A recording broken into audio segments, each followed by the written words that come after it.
So tonight I want to introduce Vanessa Ting. She is the program chair for this evening, and she's going to tell you about who's speaking and what the topic is. Vanessa? Hi, good evening, everyone. I'm Vanessa Ting, CEO of Salty Girl Seafood, and as the name would suggest, we are a woman-founded company. So it is my great pleasure to be sharing the stage this evening with our amazing speakers. Just to quickly introduce everyone, we have to my right, Shelly Zalis, CEO and chairwoman of TFQ Ventures. Beside her is Dr. Chris Zebo of BioVest Consulting. And to the right of her, or to your left, Lizzie Francis, managing partner of Brilliant Ventures.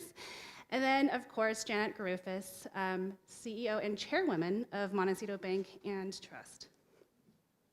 To start, I wanted to share a few data points, some of which you may have seen before, others that might be new to you. But just to begin with, presently, women hold about 5.4% of Fortune 500 CEO roles. And in addition to that, right now, the percentage of Silicon Valley startups with no female directors is currently at 70% this year. And on the funding side, women entrepreneurs receive 19% of total angel investment funds. And for venture capital funding, presently about 5% of total VC funds go to women-founded companies. So specifically 359 out of almost 5,800. But meanwhile, there are many who do believe that the presence of women in executive roles does help with the financial performance of companies. We have Mr. Wonderful here, whom you might all know from Shark Tank. He has been quoted saying in many places that not some of my returns, but all of my returns have come from companies either owned or run by women. And First Round Capital, which is a Silicon Valley venture capital firm, has examined their portfolio companies, and among those 300, they found that teams or startups with at least one female founder performed 63% better than the all-male founded teams. And lastly, Ernst & Young has done a global study of over 20,000 companies worldwide, and have found that there is a correlation between the presence of women in leadership, and that is highly correlated with profitability, increased profitability, specifically by an additional 6 percentage points to net margin. So our task tonight is to understand the why behind these numbers. The subject of women in business is a vast topic. It covers everything from the proverbial breaking of the glass ceiling to gender pay to funding for women founders, and everything from the shortage of women in tech or even the challenges of women in tech. We can ask Uber about that. Even more recently, women in media are facing challenges as seen by what's happening with Fox News and Bill O'Reilly. But the common thread in all of this is that women persevere and have been very successful despite the many challenges thrown their way, gender-based or not. So it's really important to understand why these women-led businesses are so successful, and tonight is our opportunity to do so. These 4 business leaders, right here, who happen to be women, will share with us their career journeys, how they built incredibly successful companies, and what they're doing now to champion the next generation of women founders and leaders. For all of us listening tonight, my hope is that we walk away with a little something to apply in our daily lives. For women, that might be tips for how to find your authentic leadership style. For men, that might be a deeper understanding of how to support the women in your lives, whether they be your female colleagues, your wives, your sisters, or daughters. So it is without further ado that I'd like to begin our panel presentation tonight and introduce to you our very first speaker, Shelly Zalis of TFQ Ventures. Thank you. I find this a crazy conversation because we tend to have this quite a bit. If diversity is good for business, why the heck are we going backwards? And I just came from the World Economic Forum in Davos, and the United States, for example, they mark countries on equality and where we stand. The United States, 2 years ago, out of 144 countries, was number 28. Last year, what number were we? Take a guess. 44. Do you know what number Rwanda is? 6. I just came from Rwanda, and this is not what I was going to talk about, but I just find it so amazing that if diversity is good for business, why are we not seeing more diversity, and why is progress going backwards? So it really is time to stop admiring the problems and activating solutions for change. So I just had to start with that because I find this conversation so crazy. And it's so crazy that I actually sensationalize it in everything we do. And I sell chocolate to men for $1.79 to women. Just saying. So I decided to put a little presentation together for you of things that I think about quite a bit, and then I'll try to deviate back into my journey, but that will take quite some time, so I'll try to speed through this very quickly. But I put this presentation together for you called When Purpose Meets Passion, We Are Unstoppable. And my entire career, I've hired for passion and trained for skill. Because passion is what creates longevity. Passion is what creates great work. Passion keeps people, in the game. Okay, this is a crazy fact.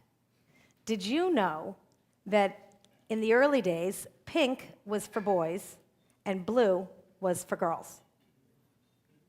The reason for that was pink was the strong color and blue was the soft color. And it was in the 1940s that we actually changed the color scheme because pink looks better on girls. We enter the workforce 50-50. That is not the problem. Actually, women graduate 51%, so we are graduating at greater percentages than the guys. And this is really what ends up happening. We start around 50-50, and then as we go through our journey and into our career, we end at about 17% in the C-suite. And in the tech world, we don't even start at 50-50. We drop off earlier because sexism is predominant and it becomes a big issue. Women still enter the workforce, but they enter into other careers. But the biggest problem is in middle management. I call this the messy middle. It's the messy middle. It's when women gain more responsibility at work, more responsibility at home, and they tend to drop out. Or they do one of three things. They either rise the ranks, have work-life balance issues and a lot of stress, or they opt out completely. Getting back in is quite difficult. Or they do what I did, and we'll talk about that. They start their own company to create their own rules. 7 of Fortune 100 CEOs are women. And at Davos, I was with all the world leaders. And I called it the female quotient, the name of my company. First came the intelligence quotient, IQ. Then came the emotional quotient, EQ. Now comes the female quotient, FQ. I will absolutely work for the rest of my career to prove that when you put women in any equation, the equation gets better. Period, exclamation point. And in Davos, they have all the world leaders. And I called it the place for the 18%. I created an equality lounge and called it the place for the 18% because only 18% of world leaders are women. The World Economic Forum called me and said, no, we're now 20%. We now have a 5th person. If you bring 4 guys, we'll allow you to bring an extra person if it's a woman. And when I looked at all the badges, the white badges in Congress at the World Economic Forum, they were all the misses. I said, I'm not going to give it a 20% until we actually do see these numbers change. But what's the reality? What's really happening? Why are we opting out? And this is an amazing percentage. We just did a big study, a global study for Unilever in 8 countries with 9,000 people. It was all about stereotypes. We found that 60% of women believe that stereotypes hold them back personally and professionally. There's a glass ceiling, and not shattering the glass ceiling. The glass ceiling, when we look at salaries and why there's a wage gap, women are usually paid based on their past performance, what they were making in the past. And yet men are paid for their potential. That's a reality today. You can't make this up. This is really what is happening. And we're opting out. We have that work-life balance issue. And often I say, it's not a gender issue. Gender equality is not a female issue. It is a social and economic issue. But most importantly, it's a caregiver issue. And caregivers are predominantly women. Because if men had the same issue of caregiving, they would be in the same place. And this is true as well. 66% of men and women still acknowledge that it's a boys' club. And not because this is just the golf game. It's that men truly don't really want to have women. Who would you want to travel with? Someone that wants to go drink beer and play pool and, so they're opting in. It's not a pipeline problem, it's a choice. It's just a choice. Are we less self-assured? Are women less self-assured? We always say that if there's 10 requirements for a job, if a man can do 6 out of 10, they're like, yep, that's for me. And if a woman can only do 10 out of 10, they're like, I don't think I can, manage that. And that's that voice in our head. And I don't know what language we can use in this room, so we can say either shut that voice up, or what we say in the corporate world is just shut that bitch up in your head, because you gotta make it go away. Women don't ask for it, because we're so nice, and we don't want to hurt anyone's feelings, and we want everyone to be happy. So why is this? Is it a confidence issue? Do we just lack confidence? Is it a competence issue? Are we not as competent as the guys? Is it this fear of doing it all? And as we know, there is no such thing as doing it all. You got to do it all your way. Is it a gender issue? And this is my biggest epiphany recently. Men and women, for everyone here, we're all important. We're all equal. We're just different. And that's a good thing. We need those differences. And this is well-known, documented for MIT, and I've always wanted to go to MIT, so now I can say I'm at MIT since you're all MITers here. But this is documented when you study the brain. There's the masculine and feminine archetypes of leadership. The masculine, and this is, I didn't say male, female, masculine, because there's plenty of women that can have masculine characteristics and women that can have, men that can have feminine characteristics. Masculine, decisive, linear, the cognitive side, decisive, analytic. The feminine side, plans for the future, expressive, empathetic, nurturing, compassionate, passionate. Those are all characteristics. The best leaders today are those that are responsive, are those that are passionate, are those that are empathetic, are those that are nurturing, are those that are collaborative. And those are also characteristics, by the way, of caregivers. And yet we're losing our best leaders to caregiving. That's a strange dynamic. So I decided to take some advice from some of my favorite people. Trying to be a man is a waste of a woman. I'm crediting it to this British journalist, but the real person that said it that I admire so much is Sarah Jessica Parker. And the other person that has really influenced me quite a bit was Katharine Hepburn. And Katharine Hepburn says, if you obey all the rules, you don't have any fun.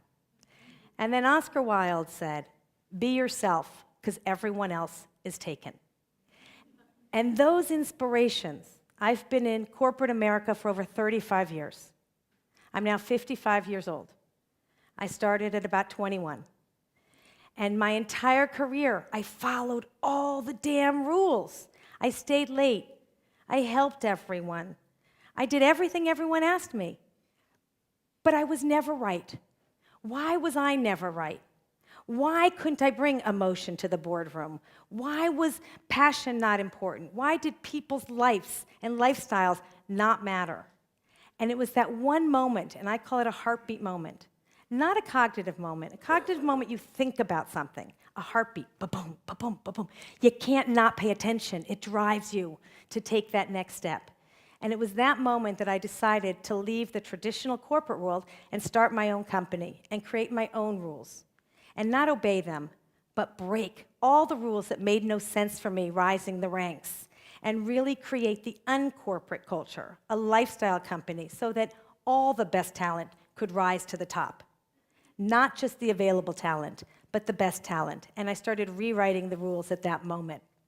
And I started a company called OTX, Online Testing Exchange. And I was, you know when you get those horrible surveys on the internet that take you a long time to fill out? I'm the mother of that invention. Sorry, not sorry. I did quite well with that, and I built the largest and fastest growing research company in just 9 years and sold it recently to a French company, the third largest research company in the world. But what was clear was I was the only female CEO in the top 25 in my entire category. And I had no other women that were my role models at the time because they all didn't have that work-life balance. I learned how to develop relationships from them. I learned how to be great in business, write great reports. But I didn't see how I was going to raise 3 children, travel, be a CEO, rise the ranks, do it all, be perfect, all of those things with that voice in your head and succeed. And that's why I left to start this new company. And this is something we talk a lot about. If you can see her, you can be her. Life just isn't that complicated. If you want to hire more women in your company, hire them. I mean, what is the problem? There's plenty out there. You want more women of color? Hire more women of color. Stop making excuses. I have a television show on Bloomberg. It's called Walk the Talk. And I called it Walk the Talk because everyone talks about the problems. How do we activate solutions for change? How do we activate solutions for change? And so I started a movement very recently with Gail Tifford from Unilever called See Her. See Her is now a whole new industry movement of getting advertisers to portray girls and women in accurate and realistic ways. It's not that women lack confidence. It's that media lacks confidence in women. And it's not just for the girls in our life and the sisters and the daughters and our mothers and our aunts and our girlfriends. It's for our boys as well. It starts, impressions and stereotypes start at a very young age. So we created something called the GEM score, the Gender Equality Measure. We've tested over 17,000 ads in the last 4 months because you can't treasure what you can't measure. So if we can create accountability for change, change will absolutely happen. And we always say man-made. That was man-made. What about woman-made, right? We bring an amazing perspective to the table. Here's some women. Women have just been written out of history. The female quotient has been responsible with the Treasury to help get Harriet Tubman on the front of the 20. She was supposed to be on the 10, which was going to be released in 2020, the 100-year anniversary of women's right to vote. But Hamilton is on the 10, and with the popularity of the musical, Harriet Tubman got bumped from the front of the 10 and has to now wait to be on the front of the 20, which hopefully will be released in 2030-ish. So that's going to happen. But women are just written out of history, or we're forgotten in history, or we're not celebrated in history, or we're not visible enough in the past, in the present, and hopefully starting to share the visibility. Susan Kare. I mean, I don't know if you know Susan Kare, but Steve Jobs gets a lot of credit for the Mac. But it was a woman behind the friendly icons that made the Mac the friendly PC. Susan Kare. Katherine Johnson, if you saw Hidden Figures. Katherine Johnson created the first trajectory to the moon for Alan Shepard.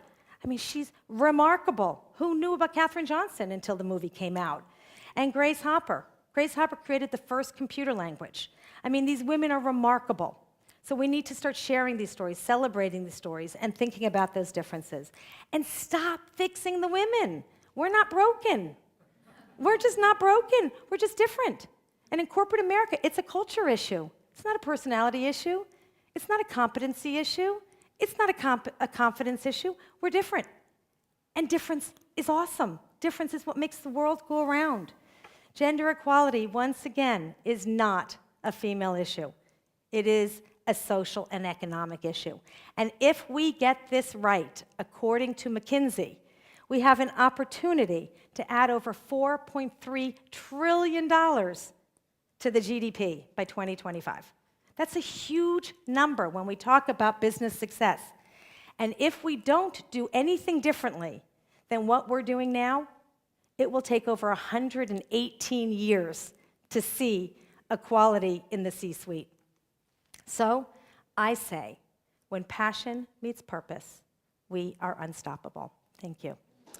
I'd like to now introduce Chris Sebo of BioVest Consulting. Hello. So I'm going to give a slightly different perspective here, which is basically to review my experiences in the biotech industry. But before I go into that, when I was first contacted about this forum, I was, because I'm a scientist, eager beaver went out there and looked at all the literature and all the studies that have been done. And I'll just say that there is an enormous quantity of research way beyond what was mentioned that supports the role of performance in these companies, whether it's women in the board, women in various executive positions.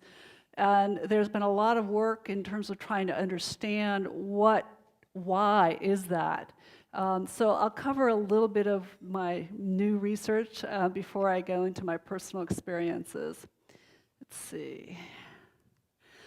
But briefly, I've been in the biotech industry 33 years, got my PhD at Berkeley in biochemistry, and I definitely want to give credit to that institution because it was a real boot camp in terms of developing what I call emotional resilience.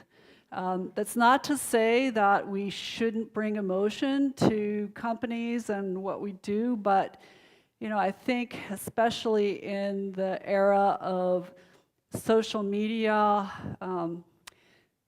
kids tend to grow up not facing other people in real life situations, and actually I think kind of underdevelop their ability to face difficult issues face to face. And let me tell you, that is going in the wrong direction, because when you get into a corporate environment, there are a lot of challenges on the people front.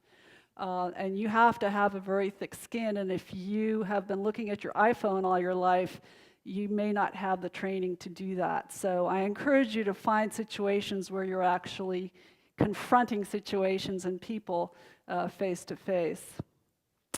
I went to Amgen right after my graduate degree, and boy, let me tell you, that was quite an eye-opener. I was their 70th employee, and when I left, there were over 2,500. There were an enormous number of dysfunctional personalities in that organization, but at the same time, we had great leadership. It was really the George Rathman era for anyone who knows the biotech industry. He's a real godfather in the industry, and taught me many lessons in terms of how to manage some of these dysfunctional people. I worked for a number of different companies, kind of moved out of the research arena into management, and then I was a venture partner at a VC firm in San Diego for a number of years, and I've been CEO of 4 different companies.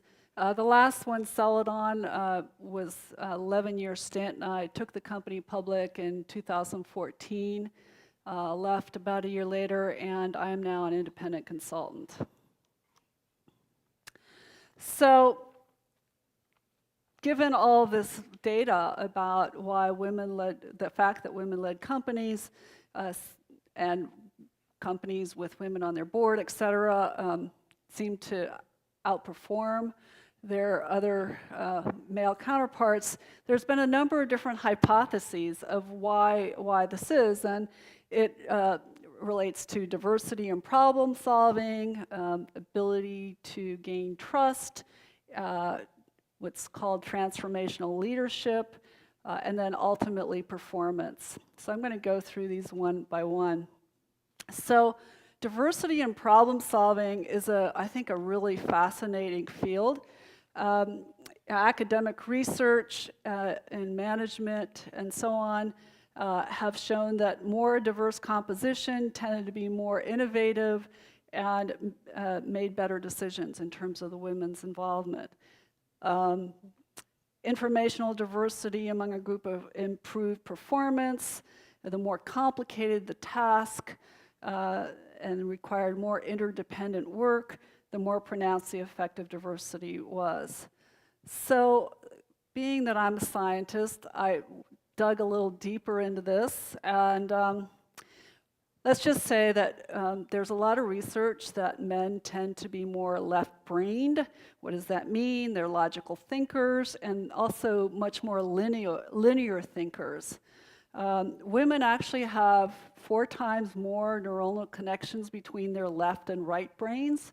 And connecting these 2 hemispheres basically allows us potentially to be more creative in problem solving and especially in multitasking. And so how does this relate to performance? Well, I'll tell you that any business is challenged by a constant onslaught of challenges, whether it's from the marketing or the research or the regulatory landscape or activist groups or any number of things. And you really need to sort of think outside the box in order to have the best results. So that's sort of where the diversity theory comes in.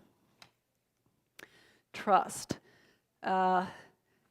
These are from a variety of studies. This is the first one is from a Warren Buffett's Stanford study that basically showed that consistently men are more arrogant, manipulative, risk-prone than women. I have certainly seen this in my career. I think we tend to be more nurturing and sort of have a higher tolerance for divergent personalities, divergent backgrounds, and so on.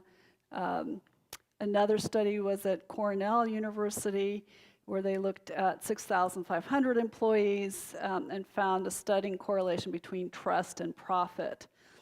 So, what does that mean? Well, it means that instead of catering to your board or your chairman or whatever, which you definitely have to take care of those social responsibilities as a CEO, but you really need to take care of your employees, because at the end of the day, they're the ones that are creating the thing.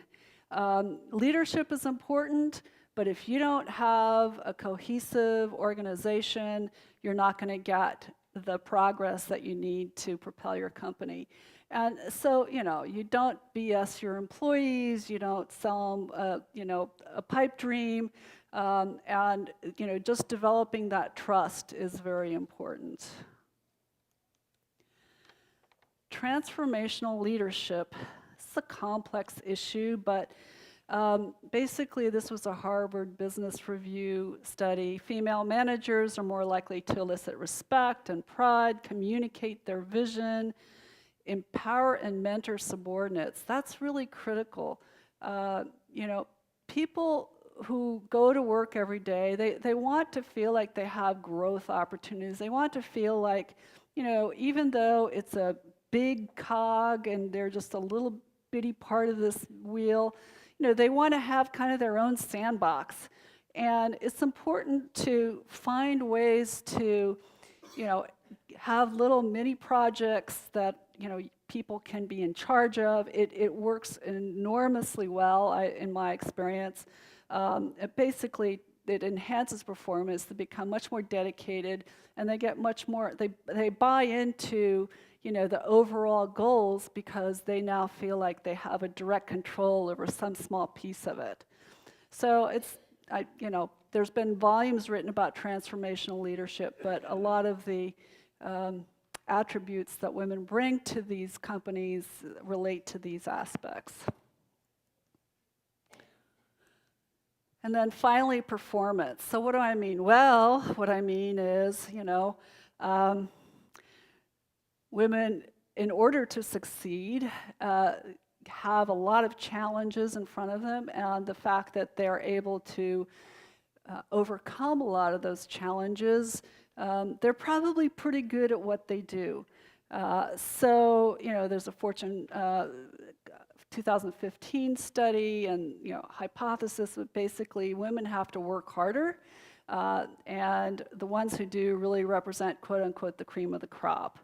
Another study, the Huffington Post, Basically, women who had broken this glass ceiling were tough as nails from overcoming the institutional bias they face daily. I am not bitter about my career and my experiences, but let me tell you, it's an ugly world out there. That's a fact. You know, the default landscape for a woman coming into or being considered for a new position is, you know, even if you have all the credentials in the world and have a stellar, you know, track record, the attitude is, well, we'll give her a chance to prove herself. A man coming into a similar situation, basically the attitude is, well, he's a star and he's going to do well. And maybe this relates to how some of the compensation is, that women are compensated for their past performances because they have to kind of prove their new role versus men who are just assumed to, you know, have the background necessary. So it's a process that we're going through for the women in the audience with aspirations in this regard. You know, you have to give it some patience. Remember, and I don't mean to say this in any derogative way, but remember that many of the men who are still in power in companies and on boards, you know, grew up in the 50s. Just go Google a little bit of what life in the 50s was. And, you know, this is ingrained in their DNA. They don't think they're being discriminatory in any way, and they try really hard, but, you know, there's something about that upbringing that really has a long-lasting effect. So you got to be patient with the process, and you can't expect, you know, some of these individuals to change overnight. So my roadmap to enhancing company performance over time is, number one, you really do need to understand the business, and you know, there's no free lunch here. You know, whether you're a man or a woman, you have to really understand the business. But in order to create an environment where you empower people and, you know, and not micromanage, you need to understand whether someone's doing a good job or a bad job. That's a critical aspect of leadership, because you can't give them that rope if you don't really understand what they're doing or whether, you know, one's doing a better job than the other. Include as many mid and senior management level in decision making as is practical. Everyone hates getting, you know, the decree from the top. Sometimes, you know, that's a fact of life. You can't share decision making with everybody. But I'll never forget a meeting we had at Amgen where George Rathman was the CEO. We had about 80 people. We had 6 months cash. The IPO went out at 18. Our stock was at 3. And you know, there was a lot of tough discussions. So he basically got everybody in the room and in the company, in the entire company, and said, look, we have this new project. You know, we're recommending that we put a lot of people behind this. So we may come to you and tell you to, you know, you're not working on that thing anymore. You're going to go do this. And if anybody has anything to say, this is the time to say it. But it was incredibly powerful because, you know, then when you got reassigned, you were part of the project. You weren't just, you know, it wasn't something coming down from the top. So that was a very valuable lesson for me. I already talked a little bit about micromanagement. You know, everybody hates to be micromanaged. Try to find, you know, these mini projects for people to work on, and allows them to kind of have their own thing going on. You have to aggressively compensate outperformers and deal with underperformers. You're only as strong as your weakest link. And underperformers in an organization create a tremendous amount of stress. So you have to basically do some hard things sometimes, let some people go, you know, find some alternatives, but to really build a cohesive, strong team of super performers, you know, everybody needs to pull their own weight. And then finally, cultivate a culture that minimizes politics, nepotism, prima donnas. I know someone like that. I think he's president right now. Just think about the anti-Trump that you want in your organization in terms of personality, and you'll do well. Thank you. I'd like to now welcome Lizzie Francis of Brilliant Ventures. Good evening. My name's Lizzie Francis, and I'm currently a managing venture partner at Brilliant Ventures in Los Angeles, California, but I'm also a recovering operator and entrepreneur. So I'm here to talk to you tonight about both sides of the table and why I think investing in women and being a female entrepreneur is just smart business. I think you've been inundated with a lot of stats tonight. Clearly, we're living up to the right brain, left brain that Shelley talked about earlier. But it's pretty clear that there's some very compelling stats about women in the economy. We are over 40% of the labor force, and obviously with the statistics you heard about college graduates, that will be shifting rapidly in the next decade. We also represent 85% of consumer spending. Yeah, it's pretty staggering when you think about it. We are not just operators anymore. Increasingly, we are founders.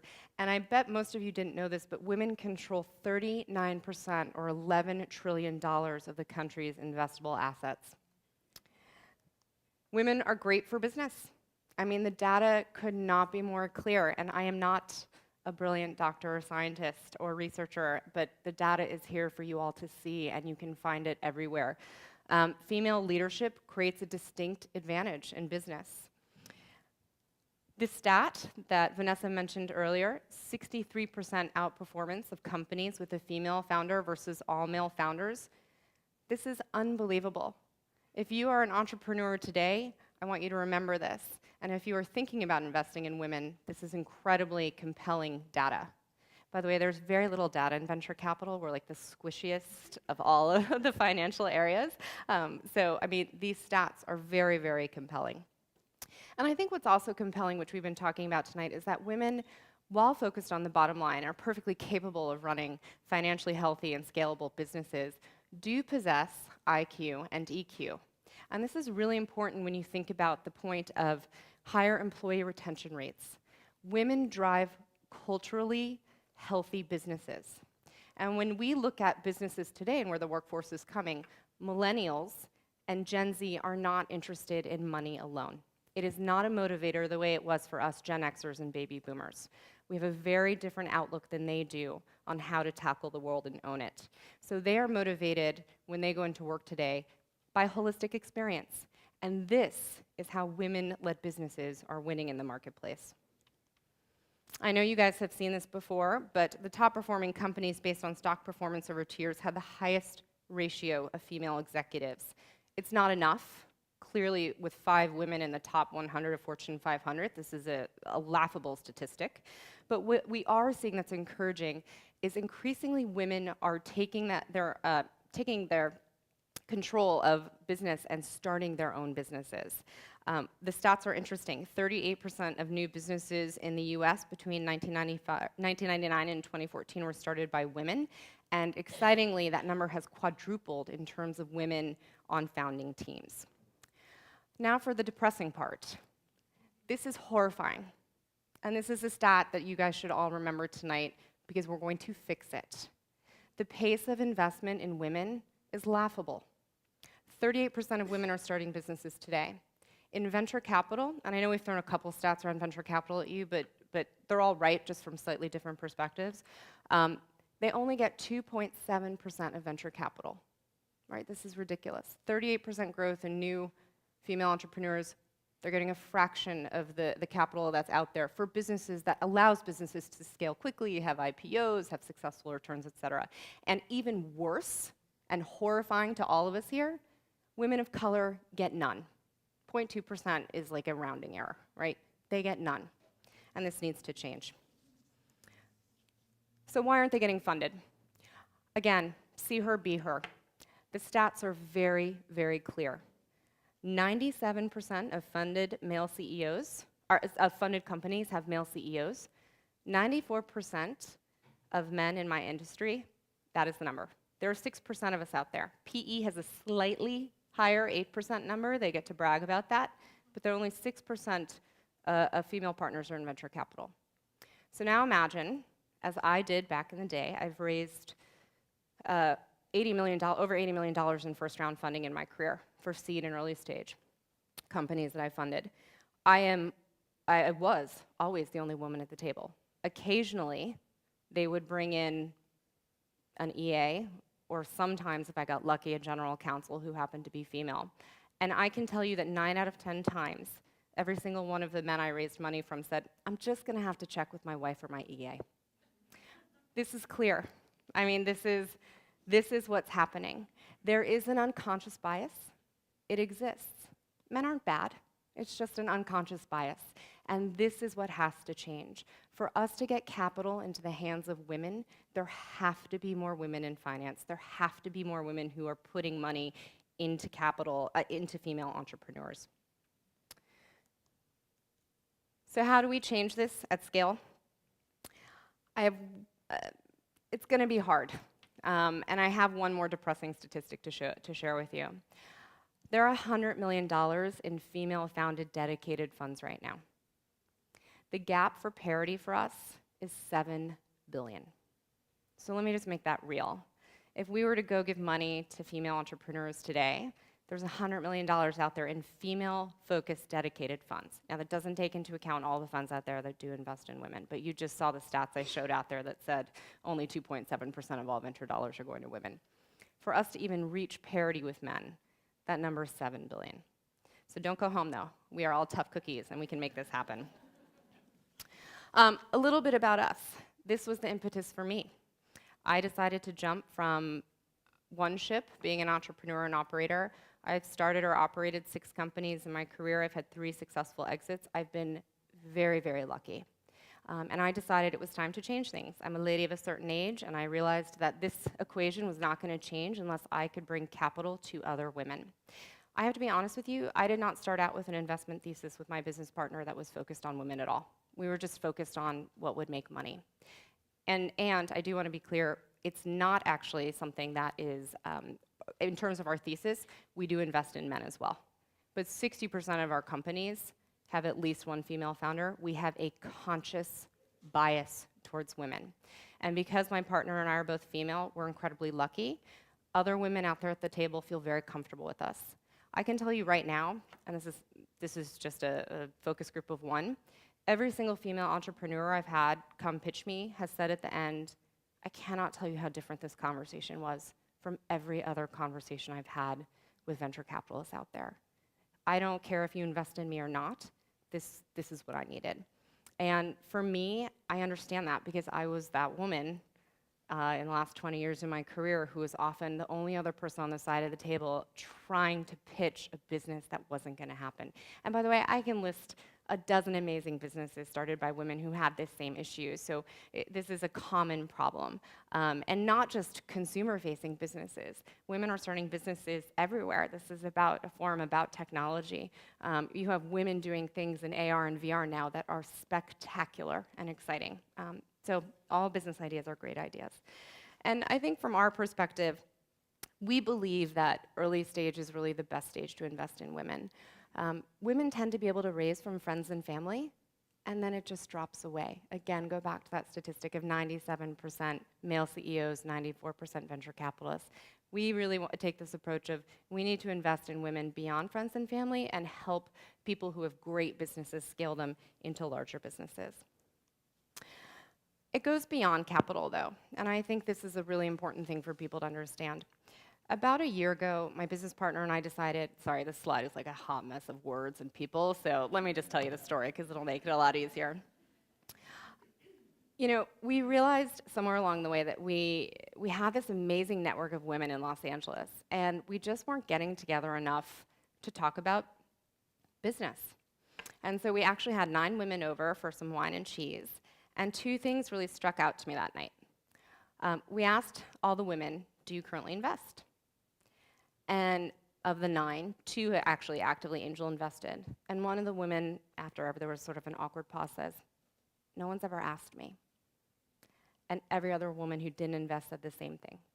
These are women with 20 plus years of operational experience. They are C-level executives with capital. And I thought, why is this possible? How is this happening? And then the second point, the most revealing point of the night, made it clear why. One of the women looked at me, who's an exceptionally talented C-level exec, and said, "You know what? For 20 years, I've had my nose down. I have worked so hard to get to where I am today. And one day I looked up and realized that all my male counterparts were golfing and playing pool with 50% of their time. They were networking. And it was this aha light bulb moment for us. So we actually created a group called City of Angels in Los Angeles, which is a network for women. And the idea behind it is that we could take these women who literally don't have an hour to spare every week and get together and create a platform where it was beyond capital. It was beyond capital investment. It was really about creating a network and upswell of change. And I think all of you can recognize that there's definitely something in the zeitgeist again right now that really speaks to this compellingly, especially with the Women's March and everything that's happening. So again, let me end this with stats. Since we launched City of Angels informally, we have placed women in venture capital through referral. We have had our very first people angel invest. We've placed women on boards. We have had one client, one female-owned agency take on 6 new clients who are all women. And my point is this: the power of network is strong, and it is something that we do not, as women, take enough advantage of. And we need to create this and be the wind at each other's back, because it's going to take capital, and it's absolutely going to take a network of really strong and amazing women for us to close the gap and allow women to succeed both in entrepreneurship and in finance, et cetera. I guess this is just a bit of our manifesto. My experience as an entrepreneur and a venture capitalist, although my VC time is new and nascent, has really taught me this. I do believe, beyond the stats, and I've seen the proof, it's in the pudding, that women can make the world a better place. The diversity of leadership and thought and gender creates value and meaningful value in the world today. It's not just about good business, it's about smart business. Thank you. And our final speaker this evening is Janet Garufis. Well, good evening. What a fabulous, fabulous turnout this is tonight. Congratulations to the MIT Forum and Michael and your whole board. This is really exciting to be here. I'm really honored and I appreciate the invitation. And to be in the company of such fabulous women, Shelley, Chris, Lizzie. You guys are terrific. It's really impressive.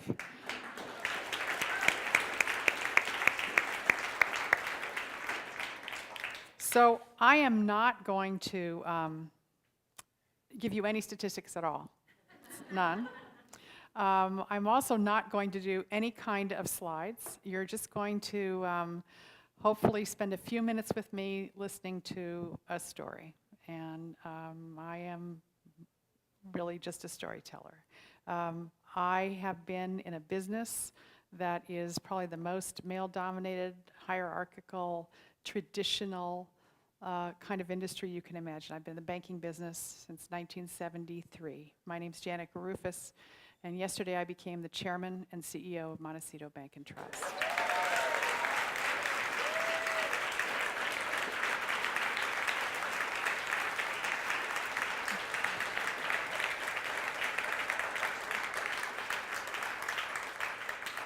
And I have to tell you something. It doesn't matter. And I really say that because the work I've been doing for the last 12 years at Montecito Bank and Trust has been a labor of love. And so the story I have to tell you is about finding what you love to do and then doing it with every bit of energy that you've got. It will give you great joy and you will be very richly rewarded along the way. So The question that was posed, the prompt was, do you believe the presence of women on founding teams or in the C-suite is correlated with increased financial performance? And I guess the answer is yes, it's true. But I would tell you that I have always believed that increased financial performance has not so much to do with the fact that there's a woman in the C-suite, but the fact that there is a group of dedicated, committed, thoughtful people who sit around the table. And when you have some of a diverse perspective of people around the table, I really believe you have the very best outcome that's possible. My approach has not necessarily been on financial performance alone. It's really been on balanced performance. And I learned that lesson through many, many years of observation. I have not been in the C-suite for my whole life. I started as a teller at Security Pacific Bank in 1973, and I worked my way through college doing that. And that was back in the day in branches when there weren't central back rooms, right? Everything was done in the branch. So we typed up loan documents, and we booked the loans ourselves, and we took the cash, and we put it in the drawer, we balanced it at night, we hand posted the general ledger, and we ran proof, and then we balanced it all up at the end of the day, and if we didn't make the messenger, we got in the car and drove to Glendale so they got there in time. So your checks would get processed. But I learned a lot starting in that way. I had a college degree, but I learned about the business of banking and what it took to really be in banking, and banking is a very accidental profession. You don't, go to college and say, someday I'm going to grow up and be, like a banker, maybe an investment banker, but not a retail banker or not a commercial banker, because it really is accidental, and it is a business of people. It's a business of relationships, and I think that's why in banking, over the last many, many years, although there have been, the C-suite has really been dominated by men, really the very successful parts of organizations have been led by women, because women are totally relational in almost everything that they do. And all of the great learning that I had in banking and about leadership and about really building winning teams had everything to do with building relationships first, with understanding your audience, knowing who you were working with, understanding what mattered to them, not what mattered to you, what mattered to them, and then to build on that. And so I really think that there are four pillars of organizational success, and it's based on the satisfaction of the stakeholders: the customer, the community, the associates who make it happen every day, and then ultimately the shareholders. I have been very fortunate to work for a privately owned bank owned by one single shareholder. And when you have a single shareholder, you aren't connected to that, optical quarterly financial performance. Our shareholder took a very long-term view, and I think if you take anything away from what I have to say tonight, that's one of the things I'd like you to remember. The long-term view really matters, because what you do today and tomorrow and next week, it's all going to add up to something wonderful, but you have to stay focused on what's important, not what the end of the quarter has to look like. And when you have many stakeholders, when you have many shareholders, we'd get very, very focused on our shareholder. And I worked at Security Pacific Bank and then Bank of America, and I lived that life where every quarter was about making sure the shareholder was happy. And I got so tired of getting a phone call every quarter and being told to cut 10% and firing people for no good reason other than, nobody had a long-term view. And maybe the management wasn't doing the job they were really supposed to be doing, paying attention to, getting the people to do the work so that the shareholders actually did get rewarded. I got so tired of it that I quit. I did drop out, and I decided I was done, and I retired from banking and went back to graduate school so I could get a PhD and teach literature. That's something practical. I thought it was going to fulfill my lifelong dream, but that's what brought me to Santa Barbara. And it was caregiving that made me come back to work, because my husband developed dementia and needed to be institutionalized. And I had two sons in college, and a big brand new house we just built in beautiful Santa Barbara, and this was home, and I didn't want to leave. And so because I was the primary caregiver, I went back to look for work in the thing that I knew how to do, and that's how I found Montecito Bank and Trust. And at Montecito Bank and Trust, what I found there was a very command and control environment. There was a male president of the bank. I was grateful to have the opportunity to work there, but it was like walking back in time. Nothing was written down, a very little bank. The bank was only about $450 million in assets. We're $1.3 billion today. That was 12 years ago. Nothing was written down. I thought, oh my God, what have I done? But what I learned there in observing everything that was going on in this bank for the next 2 years is that people weren't very happy doing what they did. They were very dedicated to the shareholder of the bank. They cared very deeply that they didn't want to disappoint him, and so they worked hard and they were very loyal to him, but they weren't really that happy about what was going on. And one day I got a phone call from the shareholder who asked me to come to his office on an afternoon, and I didn't talk to him much, so that was a kind of big deal. I thought that would be really easy for me to clear my calendar and get to his office. And I sat down with him and he said, okay, tomorrow this is what's going to happen. I'm going to announce that you're going to be the president and CEO of the bank. And then we're going to do this. And then I said, I'm looking at him like, what are you talking about? He said, what's wrong? We talked about this. I said, no, we never had this conversation. He goes, yeah, you want the job, right? I said, yeah, I want the job. Sure, I want the job. I had no idea what I was signing up for. But that's how I got to be president of the bank in the C-suite. It wasn't all that romantic. I've worked really hard my whole life. He noticed it. He saw something in me that he thought was what he wanted for his bank. And I came to understand what that thing was. When I interviewed for the job with him, he asked me why I wanted to work for the bank. And I said, you know what? I want to work someplace where I think I can make a difference every day. I really want to make a difference every day. I want to use what I know and make it better. And he remembered that. And that's what he said when he put me in the job. And I've worked every day since then to make that happen. And what we've been able to do over time is to build a culture, to do all the things that these women have talked about. Build a culture where everybody understands what their contribution to the whole is every day. Build a culture where people come to us now and ask for a job because they love the kind of organization that we are. They love what we do in the community. They love that we support our employees' loves of community action, of volunteerism, of donating to things that matter to them. And they ask to come and work for the bank because they want to be part of a culture like that. They like being part of a culture where it's a shared leadership model. I surround myself, I try to find the very best people for the job who are a lot smarter than I am. I surround myself with those kinds of people, and then I get out of their way and I let them do the job. And I ask them, what can I do for you? How can I help you be successful? What do you need to succeed? And you know what? It's not that complicated. Everybody comes to work every day and wants to do a great job. I come to work and want to do a great job, and I want to feel respected and appreciated. And I think that respect and appreciation goes a really long way. I had the most wonderful relationship with a man who owned our bank, who trusted me implicitly to do the right thing for his organization. He trusted me so implicitly that he was really very rarely involved in the day-to-day activities of the organization because he liked what he saw, and as long as he liked what he saw, he said, you know what?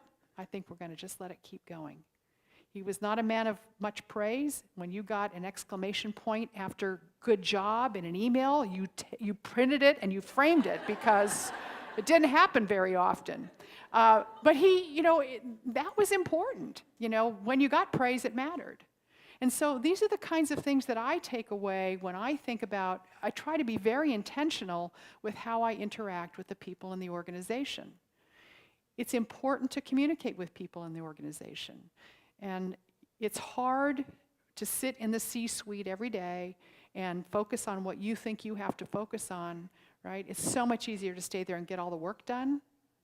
But the facts are that unless you spend your time out with the people who are really making it happen, who are talking to your customers every day, who are making those widgets and those cogs, and who are really representing the organization every single day, they are the organization. If you aren't with them, how can they know what it is you need them to do, right? They do need to understand that.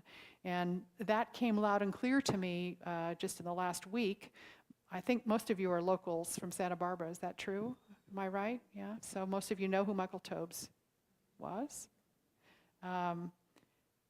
He asked me to be sure that I would carry a message to the people of the organization because he wanted them to know how much he appreciated everything they had done to create a successful, wonderful bank that could give back to the community because it was so important to him that that happened. And so I met with the entire bank. I had to do it in groups, and I sat down with them, and we had conversations. And I told them what he had to say, and each person got the chance to ask questions about his health, what's going on, and those kinds of things. I really wanted them to be prepared, and he wanted them to be prepared. And I think the whole idea of the reason I'm telling you all of this, what's the relationship to the C-suite, is that we are all human beings. We are men and women. We are female and male. We have all of our faults and things and brilliance that we bring to the job every day.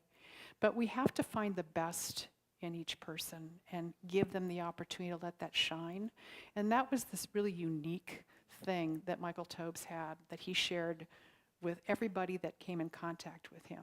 He understood that to get the best of people, you had to expect the best of people. And then you had to say thank you. And so that's what I leave you with. Pick up the phone when somebody calls you. If you are a woman, a successful woman in business, and you want other women to be successful, share your story, right? Answer the phone when they call, invite them to coffee, listen to what they have to say, answer their questions, because we're a village. And we have to take care of each other. And unless we do that, we can't hope to change the world. But there's so much power in that human respect and kindness. It changes everything. So I encourage you to do what Michael Tobes would do, and that is to act with integrity, do your best every day, and always say thank you and give something back.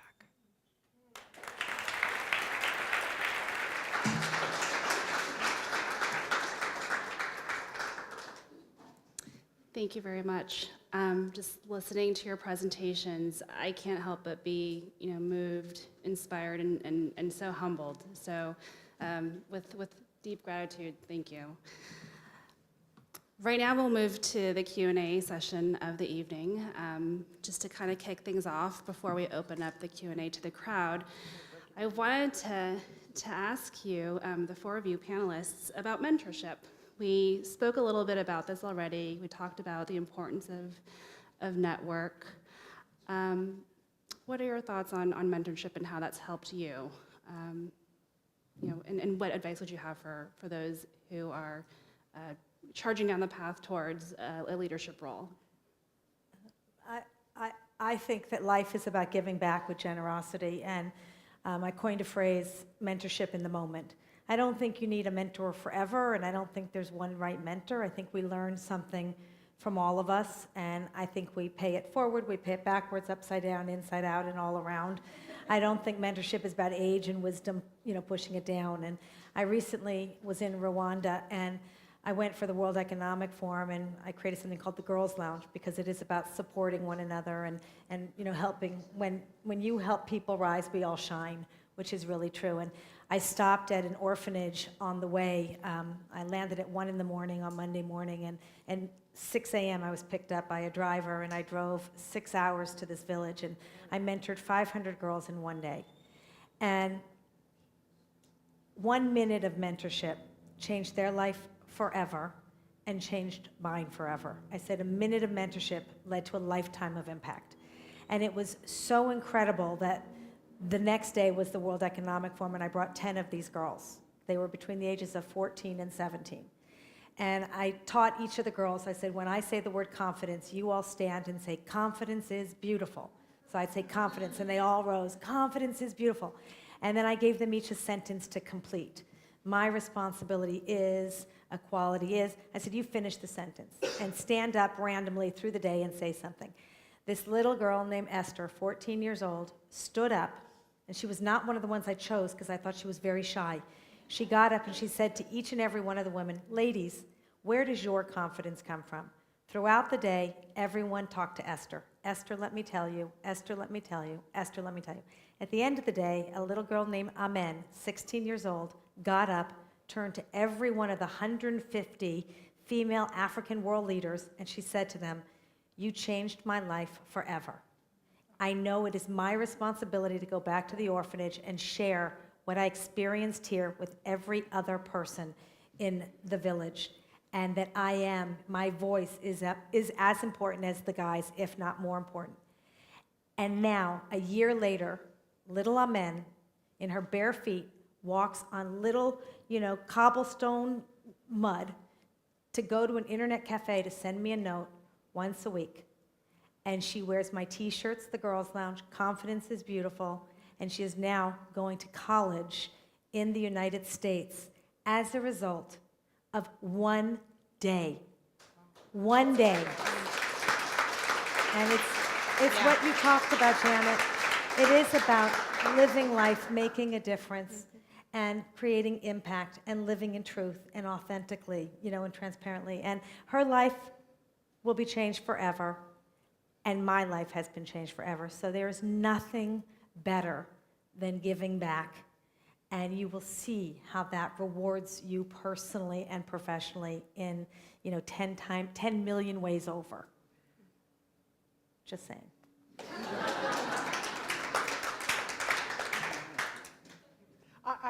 I would just say that, in the spirit of mentorship, and you really never know what impact you are having or can have on someone. And I have lived most of my career where if somebody wanted something, I would stop. This is a female thing, right? You say, what do you need? Let me help you. It's that mom thing, right? So when an employee or a young person or whatever would seek me out and ask how to do something or ask a problem, and we'd chat and we'd have the conversation. And 10 years later, I started to have these experiences where I would go to some giant meeting for Bank of America and, a room of 800 people or 1,000 people, and somebody would make their way across the room and say, oh my God, I've been wanting to tell you this for 10 years. When you talk, and I'm like, I don't even know who this person is. When you told me, fill in the blanks, when you told me, you know what? It changed my life. And I thought, wow, words are important. I better think really hard about what I better be really careful that when I say something to somebody, I'm really clear about what I'm saying, and that it matters. Yes. People really listen, and it really matters, and it's contextual. I mean, often, you've caught somebody at a moment in their life where it's pivotal, and they're about to make some great decision, and whatever it is you said to them changed their mind, and you may not have any clue what they were asking you was really about. So that's why I say when somebody calls or somebody asks, it's really worthwhile to pay attention. You can truly mentor someone in an instant, in a moment, and really be that voice that they just needed, the voice of confidence or the voice of change or the voice of reason or whatever it happens to be. You can have this tremendous impact and never know about it for 10 years or ever. My next question is actually about implicit or unconscious bias. So we've heard it mentioned a couple of times this evening. And this is obviously something that is probably legacy, something that we all, collectively probably encounter from time to time.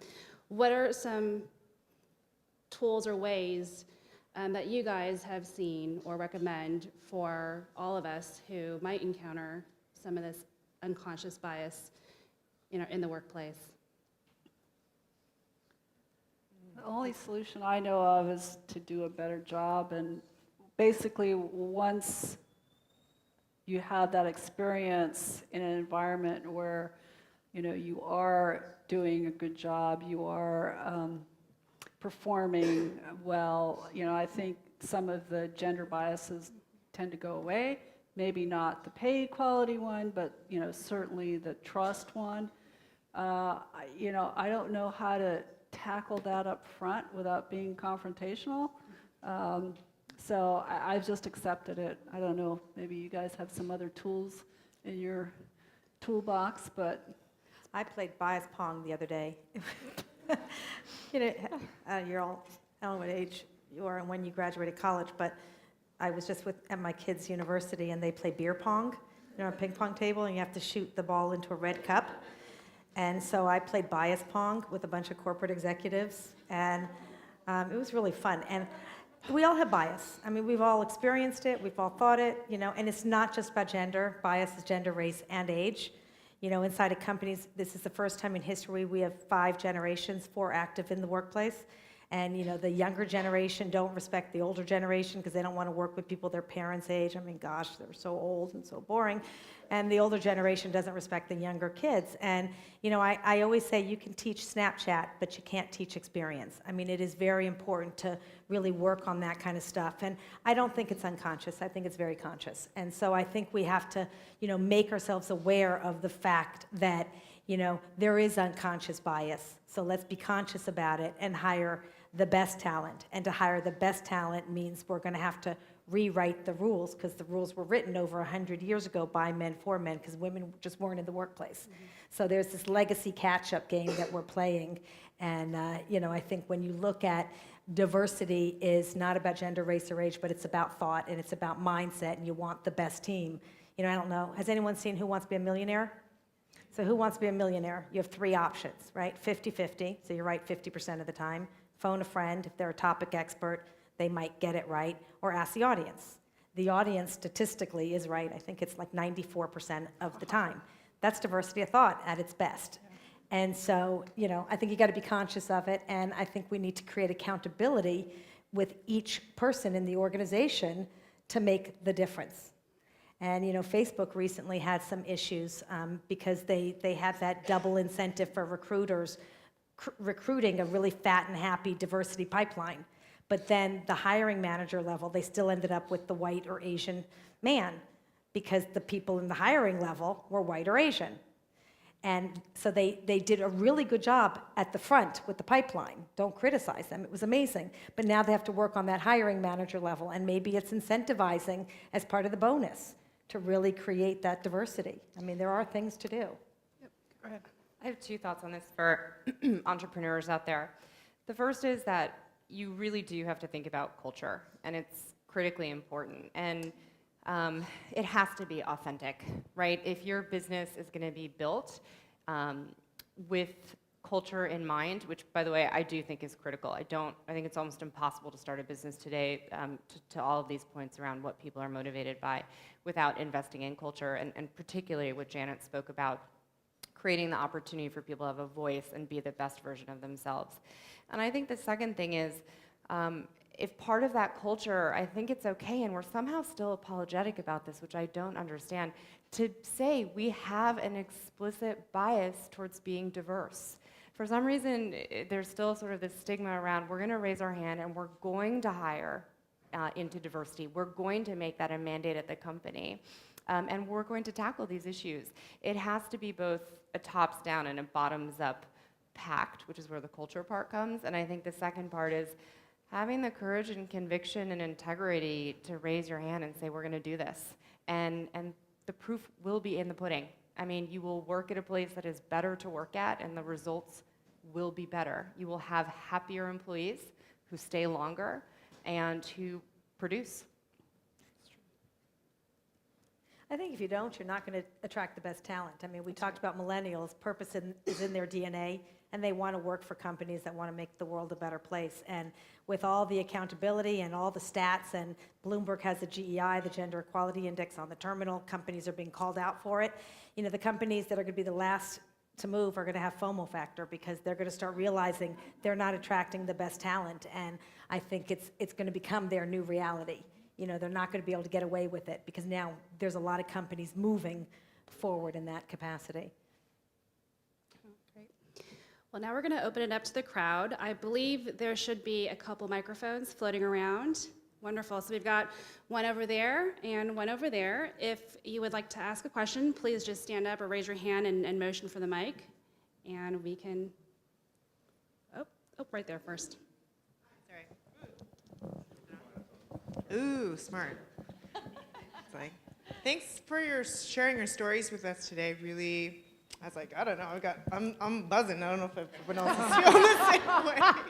I'm Jenny from Imperial Sciences, and happy to actually be here with the whole row of my female colleagues.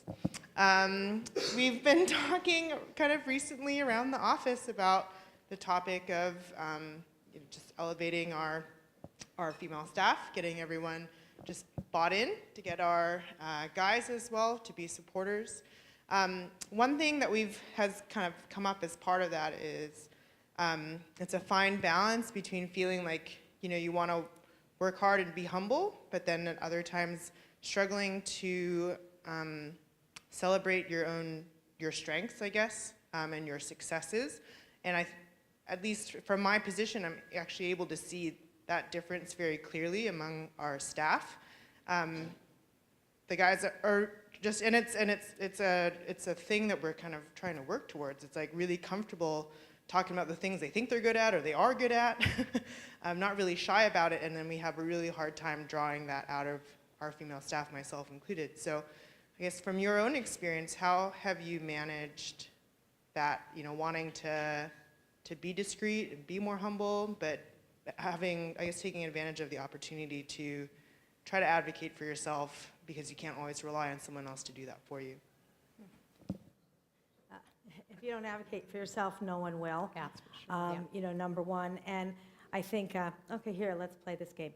How many men in this audience have ever been told they're bossy? How many women in this room have been told they're bossy? Okay, this is what Sheryl Sandberg does. She's a great friend of mine. What she says is, it's not about being bossy, it's about having executive presence. Own your strength, because, if you don't, no one will know how amazing you are. And, when I told that story about how I was trying to be perfect early in my career, I'd stay late, I helped everyone. I went for my review, and I walked in thinking, oh my God, I'm gonna get this amazing review because I'm doing so great. And I got shit on. It was horrible. I got a couple of good things, check, check, check. But what I was in trouble for, I had too many client lunches. I was developing relationships. I was, supposed to be, just answering the phone and being an order taker. And that's when I found my own voice. And it is so important to find your own voice. And you have plenty of the other voices. Don't be like them. Be like you, because your voice matters. And it is very important. So I think you have to own that. You're either too nice, you're not nice enough, you're too bossy, you're too bitchy, you're too this, you're too that. Be who you are, because that's why you are where you are. And you're necessary, and you're needed, and you're important. Yeah, I'll just say one word.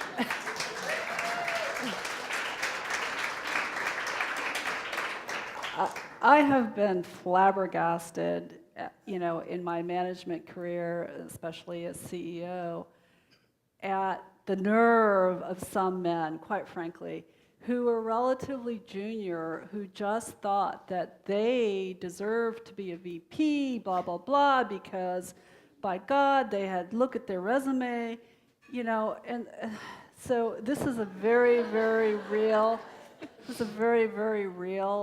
situation, and I don't know, have a shot before you go in and talk to your supervisor or something. Get your nerve up somehow, and tell them how great you are. Jenny, I'm a huge fan of you and your business. For those Santa Barbarans who don't know about Appeal, it's going to change the world, and it's pretty amazing. I have one other piece of advice, which might actually sound like a little contrary, but I do believe you should be authentic, and you should definitely be your own advocate, because you will have great mentors and managers who will advocate for you, but that's less likely than you also just being a good advocate for yourself, which is a good thing to master. The thing that you're uncomfortable with sometimes is the thing that you should practice. So one of my closest friends from childhood is here, who's an amazing entrepreneur. And I admitted to her the other day after speaking at an event that I'm actually a horrific introvert. And it is actually one of my greatest fears to get up in front of you all and talk. And You killed it. thanks. Yes, you did. Thanks. Thank you. And somewhere early in my career, I realized that I had this problem. I was being quiet, and I'm also, for better or worse, was raised by parents who said you should be humble and keep your nose down and work hard. And I just realized that this was something I had to go learn by myself to go do. So I asked for advice, and to your point, I never did the shot, although I certainly wish I had on multiple occasions. Go practice how you communicate and how you advocate for yourself, and go do, it sounds silly, but go do those situational, where you advocate amongst colleagues, and learn how to talk about yourself in a way that's authentic to who you are, but does push you outside of what might be your normal comfort zone. I think the thing I would add is that, you need to create a space where that's the way people behave, right? And the way you do that, I think, or one of the ways you can do it, is by recognizing somebody else's strength. You're in the public space, you're with each other, you ladies all work together. Talk about, wow, I really liked what I saw you do at work today. That was so cool. You really stood up and did X, Y, whatever it is, right? So call out people's strengths. Recognize the things that you admire and that you think are important and valuable and strong, because that builds confidence, not just in the person that you're recognizing, but also in yourself. And in recognizing others, I think you'll find the strength to be able to recognize what is good and strong about yourself. The White House started something new called the amplification effect, because there's so few women and they always get interrupted or they never get to use their voice and have their opinion.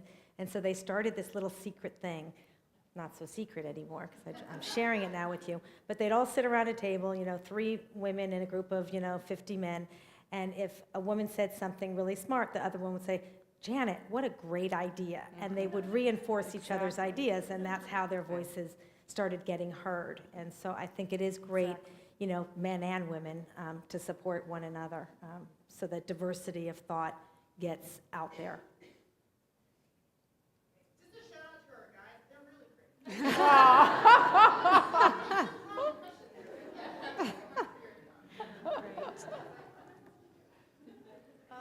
Hi, I'm Biba. I'm from Kate's school.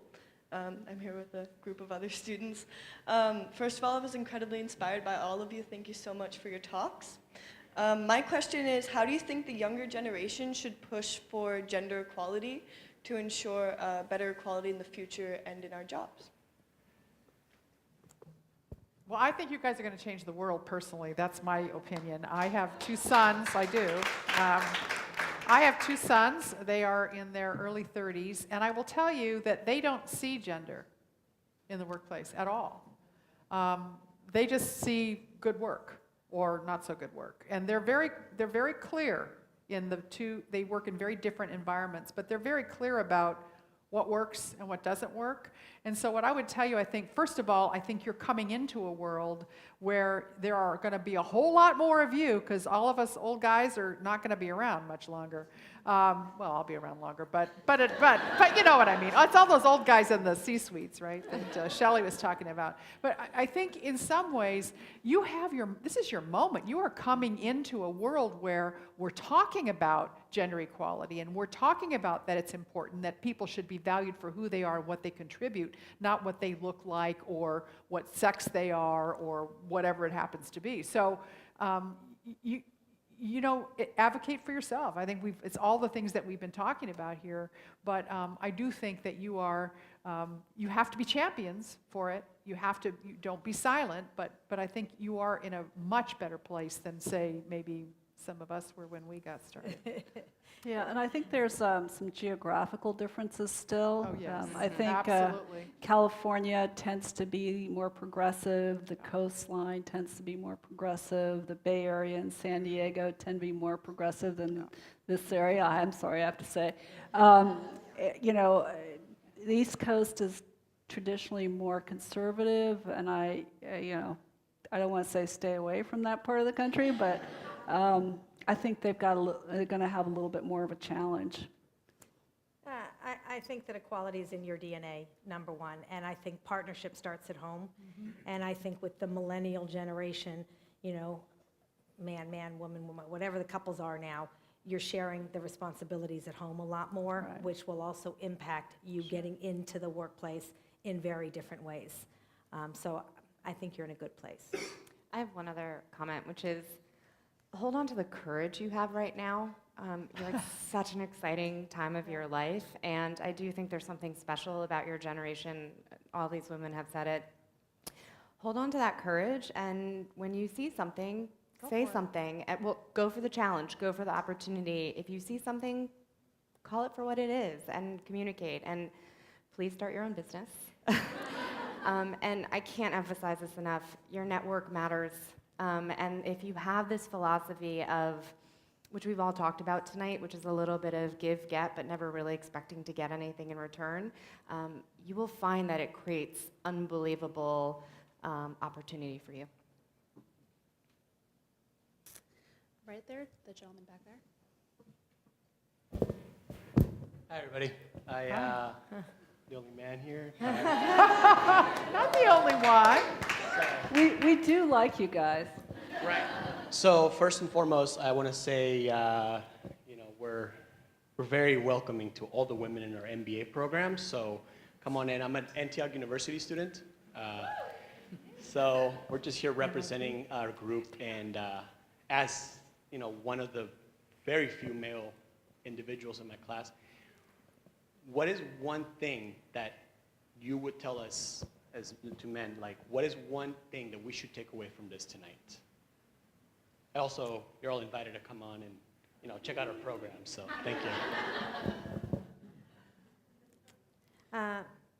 I respelled the word feminism to include the word men. So F-E-M-E-N-I-S-M. Modern feminism must include men. So I would say Gloria Steinem started Feminism 1.0, women supporting women. I call it she for she. She doesn't, but I do. And then Emma Watson, United Nations, he for she, men supporting women. But the problem, if you have men supporting women, then there's an inequality, you know, right off the bat. So I came in with feminism, we for we. Transformation must include men. You know, women are 50% of the population. We can't talk to each other. And so I love your question, and I think it is about working together. And I do a lot of coaching with men in corporations too, because a lot of men just sometimes are afraid to support women because they think they're going to do the wrong thing, say the wrong thing, get in trouble, so it's just easier by default to support the men.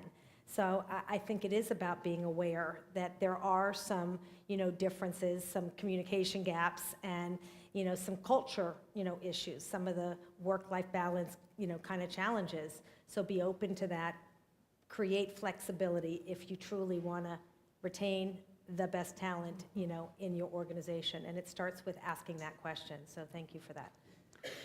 Yeah, so I guess my advice, you know, at all levels of business and education is, you know, to constantly force yourself to ask the question when you're facing an employee or a new hire, just that one simple question. All right, if this was a man, if this was a woman, you know, how would I, you know, would my reaction, would my opinion be the same? And it forces you to, I think, really ask what your bias may or may not be. And I think that one simple thing can kind of be a rule book that's easy to follow. Yeah, I guess to draft off that, I think it would be all of us, regardless of our gender, have biases. And it just, unfortunately, comes with age, like, and time. And I think all of us, it would behoove us to take that moment to pause and think about the filter through which we think about things. I love something Janet said earlier tonight that I think is so important. You're getting your MBA and undoubtedly will go out and more likely than not manage teams of people, and it will be one of the most rewarding things you do.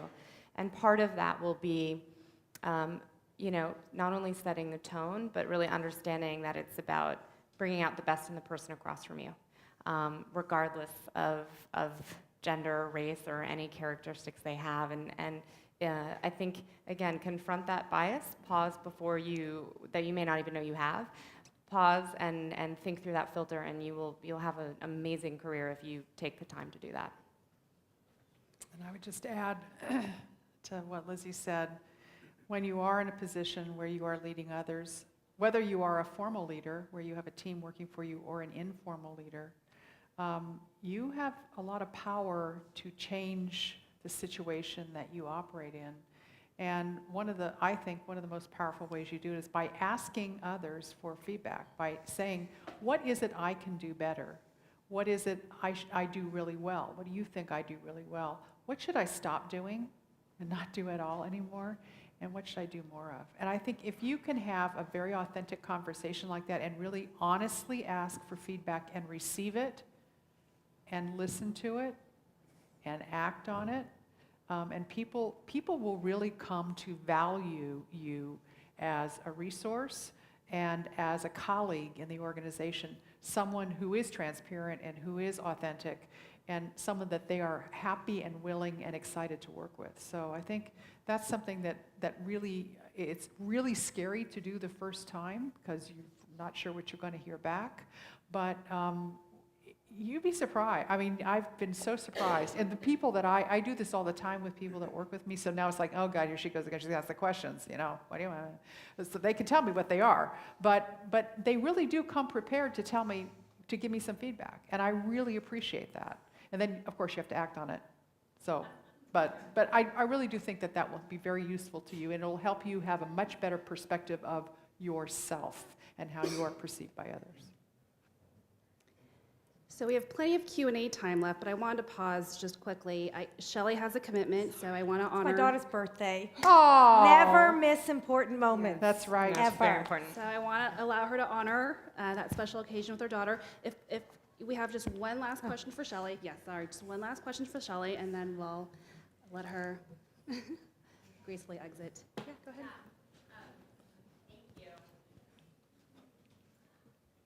Hi, my name is Summers, and I am the chairman of Santa Barbara Entrepreneur.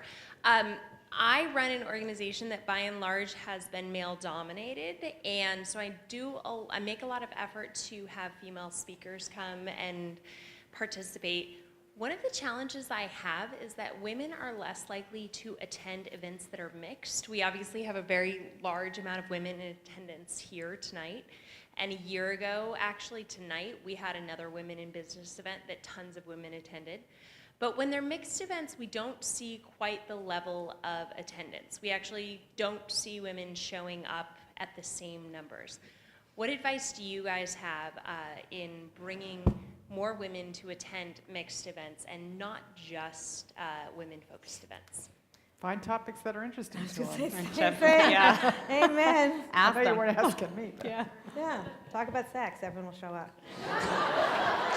Good one, Shelley. It's funny that you say that because I have a sexual health company, but Oh, that's interesting. yeah, but I guess the challenge I have is that I'd like to challenge women to raise their hands to attend things where they might not feel as comfortable. Right? Like we have to step outside of our box. We have to, like those of us who raise our hands to get our MBAs or whatever. What can we do as a community of leaders? Obviously, everyone in here is a leader. What can we do as a community of leaders to sort of nurture women into those different kinds of events? Not just topics. I mean, we've covered sex and dating and entrepreneurship and finance and everything, but what are there certain ways that you've repeat. Just rinse repeat. and repeat. Rinse and repeat. Thank you. Yeah. So here's my perspective on this. I don't know what the age group is of women that you're trying to attract to these events, but I can think about my career, kids, home, family. it would have to be a pretty spectacular event for me to give up, an hour, 2 hours in the evening for me to go to an event. So maybe it's the kind of event, it's the time of the event, it's the location of the event, it's make it at lunch so they can go during the day. I mean, I think there's things that you have to just think about the context that you're operating in, and if you want to make it more accessible, you've got to understand who your audience is and what their needs are. So that's how I think about it. Ditto. Yeah, I agree. Thanks. I have a no regret policy, so I just want you to all know that. I always say, I think forward and then act in the moment. I never want to look back in life and say, shoulda, woulda, could've. Oh, amen. And it's those moments that we sometimes, you live your whole career, you gave up your kid's soccer game, you missed a kid's birthday, and then one day you lose your job. They don't remember that you put in that extra hour, but that moment in your life that you missed it, and you can't get it back. No regret policy. I know there was one more out there, so I'll stay for that last one. I see you standing there. Thank you.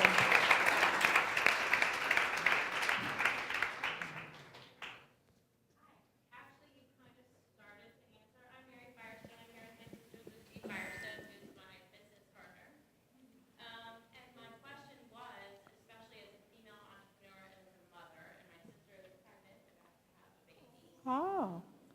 You all have talked, or most of you talked about being a mom and sort of how you balance that, and I think that is something I'm struggling with right now too, especially having my own business. How do you create that time, and how do you not feel guilty, and how do you started to kind of go there, which is great. So. That's a good topic. Yeah. At your next session from anyone. I mean, listen, I think there's no such thing as perfect. Perfection for me is boring. So, and there's no such thing as doing it all, do it all your way.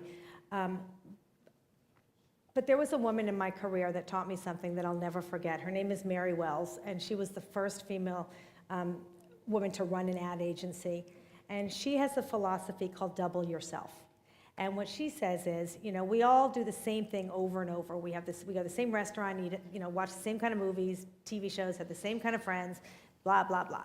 She says, you get really boring. She says, you got to double yourself. Always challenge yourself. Pick a new friend. Do that. And that keeps pushing you to be more and more interesting. Your career, your work is one dimension of your life. You have 5 dimensions. We talk about work-life balance. There is no such thing as balance. Throw that word out the door. You have one life with 5 dimensions. You have work, family, friends, community, and we always forget the 5th one, which is yourself. Don't forget about yourself. You need to have those elements in your life. And at different life stages, you might have different dimensions. When you have younger children, you might have to cut the community part out for a little while. Not to say you're not going to get it back, but you might have to cut that out, and some of your slices of your pie might have to shrink. I used to double up. I would exercise with my girlfriends, so that killed 2 of them, in the mornings. And as my kids got older, I started, rebalancing, the dimensions, picking the different pieces of the pie, basically.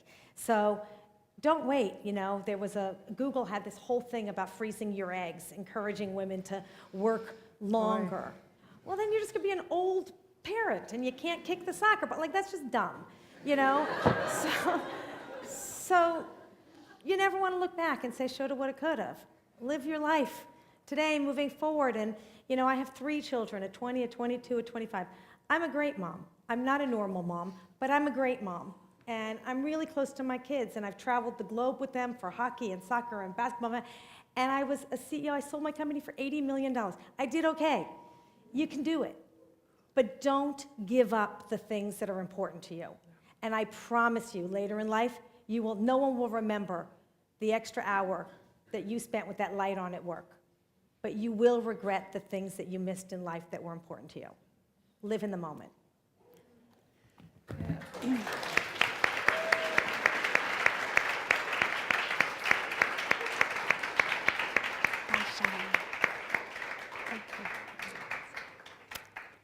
So Just maybe terrific. just a It couple was just other terrific. thoughts Thank there. you.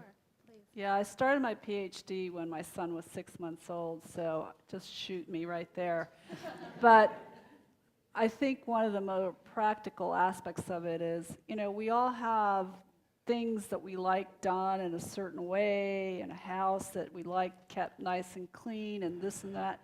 You know, make yourself a priority list, and maybe 2/3 of that stuff just learn to live with. That it's going to be a mess, and you know, whatever.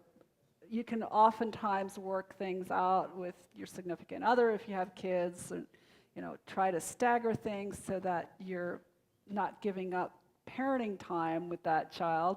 Maybe you're giving up your time with your significant other, but you know, just be creative and do it more analytically, because you can't keep up the same pace. You can't keep the same type of lifestyle that you had before. So. And I am representing Westmont College. I'm a senior that's graduating in 3 weeks, which is really interesting. You guys touched on a little bit about this, and I know this from firsthand experiences. I come from a long line of very strong women. They work harder than anybody else. So I was wondering what advice you could give, or if there's any experiences that you'd like to share of what happens when something goes wrong. How do you deal with failure, and how do you deal with setbacks when you are having to push so hard and then you have that one setback that kind of obliterates everything that you've done? What would your advice be on how to handle that experience? Oh, we can all tackle this one. Yeah, we've all probably got these. So it's going to happen. And it's going to happen more than once. And some of them will be catastrophic and will require multiple pints of ice cream and some serious self-reflection. And some of them will be small, and they'll add up. But I guess my advice to you is this. Adaptability is really key, and resilience is important. And you just got to continue to put one foot in front of the other and know that when those moments do happen, I think a lot about Shelley's point. Think about what it is, either it's something in your control or not, but figure out how you're going to move forward and what you can take from that to move forward. Yeah, so my perspective is from the world of science, which is great training ground for this because most things don't work. And so what I can tell you is that you need to really celebrate the things that work and assume most things are not going to work. And it totally changes the dynamic, so you won't be so disappointed when whatever you're trying to achieve isn't working, but really relish in when they do. And obviously try to understand the root cause of the failure, which is kind of obvious, but just kind of, most of the time there's going to be issues with whatever you're trying to do. It's tough out there. Trust your gut, I would tell you, and you can avoid some of the really awful things. Jumping too fast, too soon, it's important to take risks, but you got to take smart risks and teach yourself how to do that. So avoiding those catastrophic failures is a real big #1+ thing to do, if you can. In my business, you don't ever want to have those, because guess what? You go out of business. And personally, they just don't feel that good. So I really think training yourself to be really intentional and thoughtful about what you do and recognize what the downside risk is of some of those big decisions that could go wrong, and understand if it goes wrong, I'm okay with that. It won't be great, but I can get over it, I'll learn from it. Can I say another word about women's intuition? This is a very scientifically studied phenomena.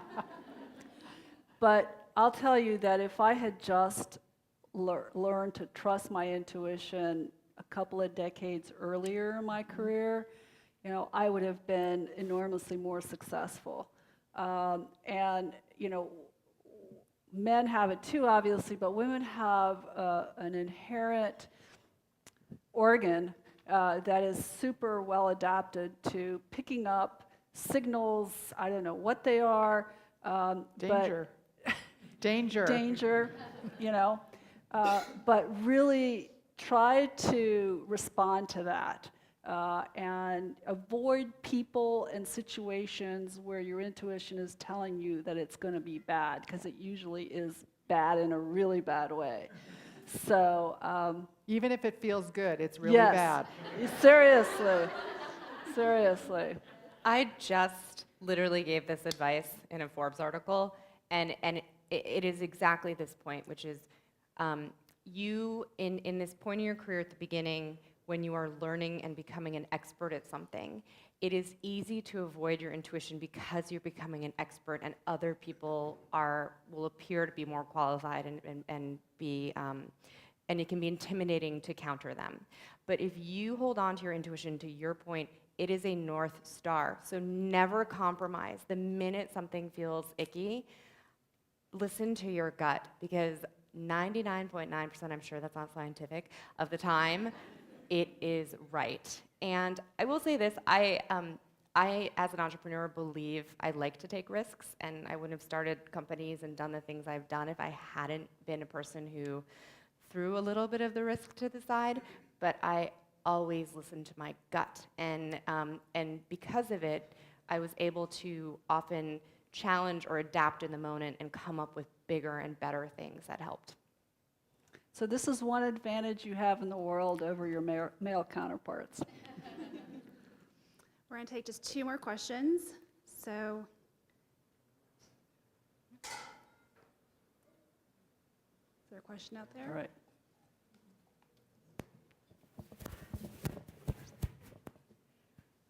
This is a hard one. Will it come on? Okay, hi.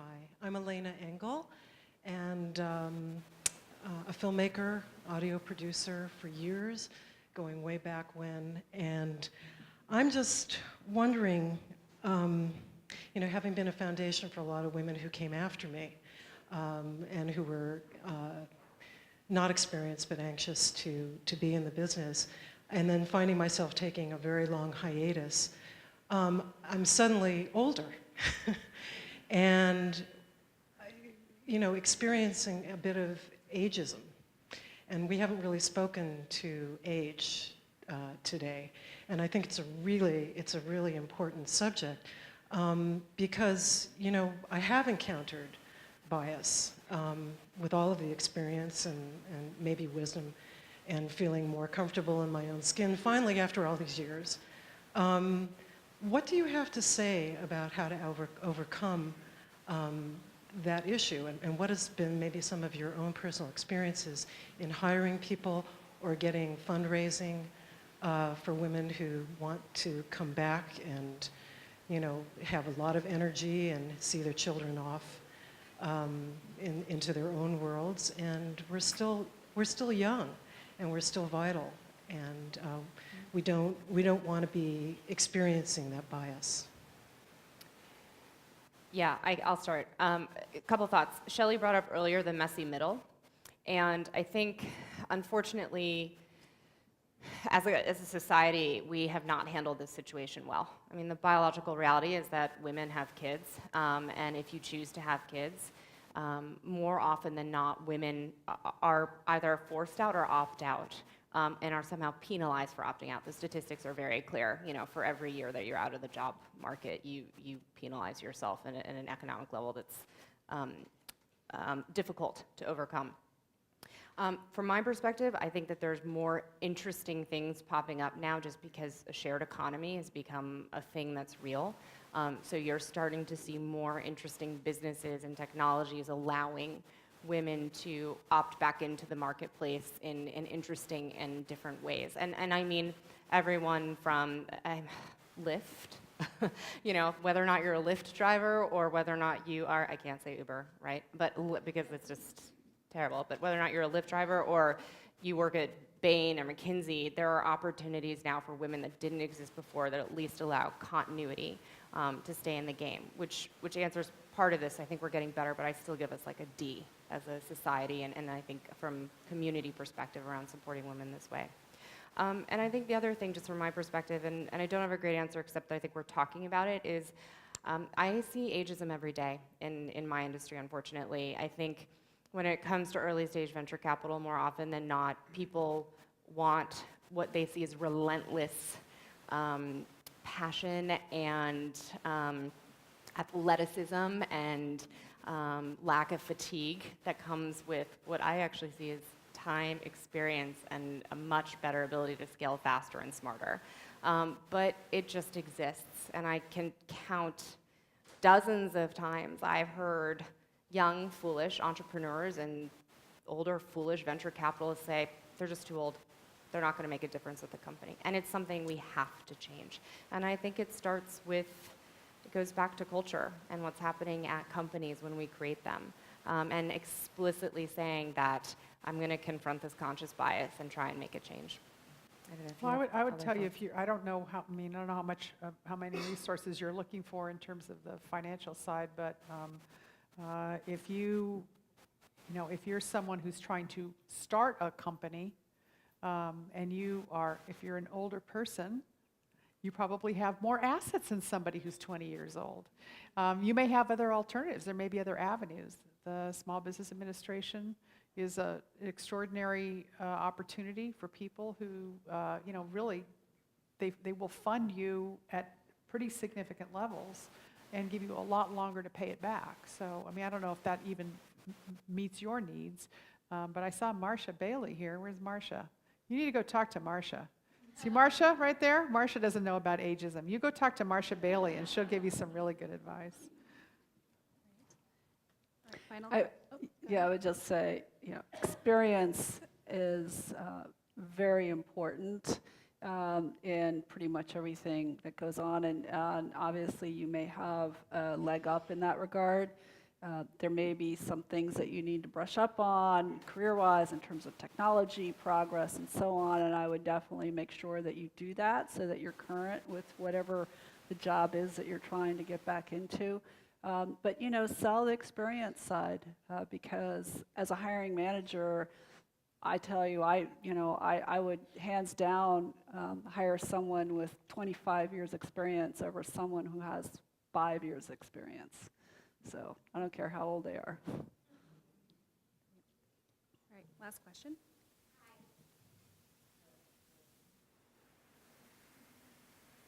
Yep.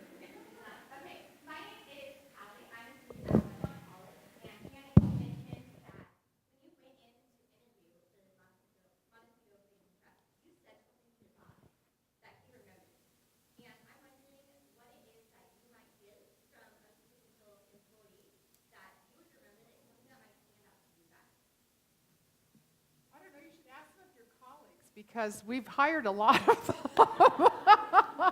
I think it's contextual, Callie. I think it depends on the situation and the conversation that you're having. Our interviews at the bank tend to be, I'm popping or something. Our interviews at the bank tend to be, we typically do a group interview, depending on the job. And so it's really much more conversational. We find that it creates a much more relaxed environment to get to really know the potential candidate. And I think often what we're really looking for is something that's authentic. To come in and be your authentic self and talk truly about what it is that inspires you and why. The answer may be simple, I really need a job. I just graduated from college, I need a job, but I want to work someplace where I can fill in the blanks. And then to be authentic about it. And good fit really, really matters.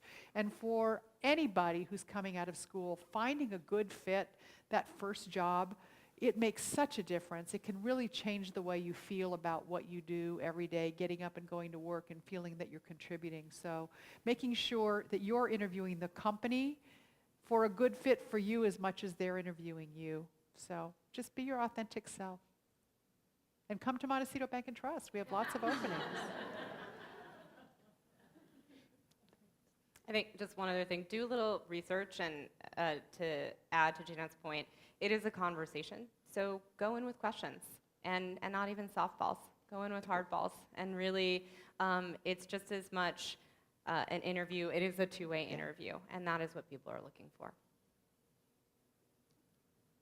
Wonderful. Well, I think that's it. Thank you, everyone, for a wonderful evening. Thank you to our panelists, Janet, Lizzie, and Chris. And before we leave, one last remark from Michael Holliday. You know, we don't often do this, but I would like all of the students in the room, they're male or female, could you just stand up for a moment? And all the young women entrepreneurs that are here as well. Let's give these people a hand. This was really about you. You're the ones that are going to change the world, and just thank you so much for coming. We just want to, again, let's give our panel and our speakers an amazing round. They just did an incredible job. Thank you, Vanessa. She pulled this whole thing together. You did a great job. Thank you so much.